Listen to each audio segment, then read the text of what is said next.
લક્ષ્ય ન્યૂઝ, એક નજર, એક લક્ષ્ય.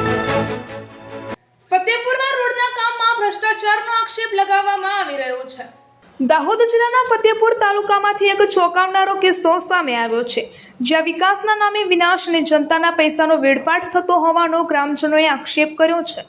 ફતેપુર ગામમાંથી બની રહેલા સબસ્ટાન્ડર્ડ રોડ મુદ્દે સ્થાનિકોએ ઉગ્ર વિરોધ નોંધાવ્યો છે. એટલું જ નહીં, જ્યારે જનતાએ સવાલ પૂછ્યા ત્યારે ગામના સરપંચ લોકશાહી ભૂલીને દાદાગીરી પર ઉતરી આવ્યા હોવાનો પણ આક્ષેપ કરવામાં આવી રહ્યો છે. દાહોદના ફતેપુરા ગામમાં ગ્રામ પંચાયત દ્વારા હાથ ધરાયેલા રોડના બાંધકામમાં ભ્રષ્ટાચારની ગંધ આવતા જ સ્થાનિક રહીશો રસ્તા પર ઉતરી આવ્યા છે. હોળી ચકલાથી લઈને હીરાપુરવાળાના ઘર સુધી નવો રસ્તો બનાવવાની કામગીરી હાલ ચાલુ છે, પરંતુ આ કામગીરી સરકારી ધારાધોરણની નેવે મૂકીને અત્યંત હલકી ગુણવત્તાના મટીરીયલથી થતી હોવાનો ગ્રામજનોએ આક્ષેપ કર્યો છે. જ્યારે જાગૃત નાગરિકોએ કોન્ટ્રાક્ટર અને સરપંચ સામે વાંધો ઉઠાવ્યો ત્યારે મામલો વધુ ગરમાયો હતો. આ વિડીયો સોશિયલ મીડિયા પર વાયરલ થતા બાદમાં લોકોમાં ભારે રોષ જોવા મળી રહ્યો છે. સરકારી નાણાંથી બનતા રસ્તામાં આ પ્રકારની સરમુખ અત્યાચારી સામે લોકોએ સવાલો ઉઠાવ્યા છે.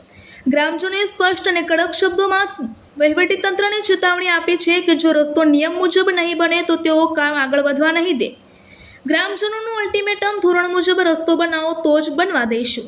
રસ્તાના નબળા કામકાજ અને સરપંચના વર્તન અંગે ફતેપુરના તાલુકા વિકાસ અધિકારી તેમજ જિલ્લા વહીવટીતંત્રને પણ લિખિતમાં જાણ કરવામાં આવી છે.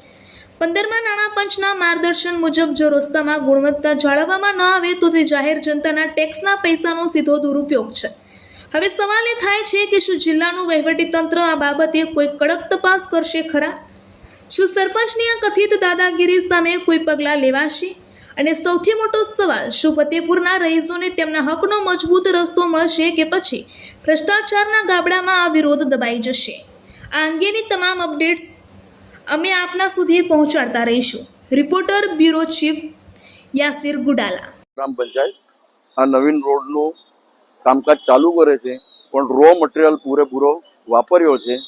જે ધારાધોરણ મુજબ સરકારના એસ્ટિમેટ મુજબ જે ચાલવું જોઈએ એના કરતાં તદ્દન સાવ ખોટા રીતે આ લોકો કપચી, રેતી, સિમેન્ટ આ તમામ વસ્તુ આ લોકોએ અડધા રૂપિયાની અંદર આખું સેટલમેન્ટ કરી રસ્તો પૂર્ણ કરવાની કામગીરી રજૂ કરે છે અહીંયા.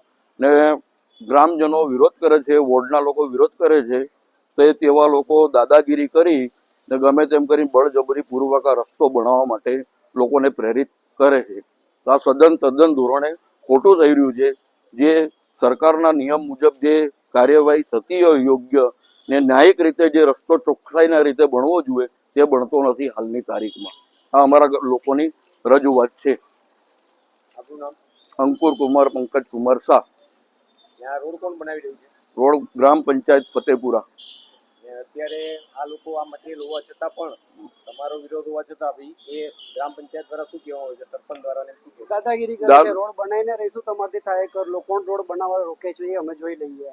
એટલે કોણ કોન્ટ્રાક્ટરે ચોખ્ખું બધા જ સભ્ય અને સરપંચ સામે કીધેલું છે કે રેતી પાછી મોકલાઈ દો, રેતી જરાય કામ લાગે એવી નથી, રોડ ચાલશે નહીં જો બનાવીએ તો પણ.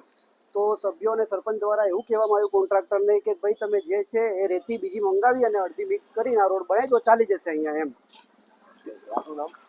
પ્રતિકભાઈ દરજી.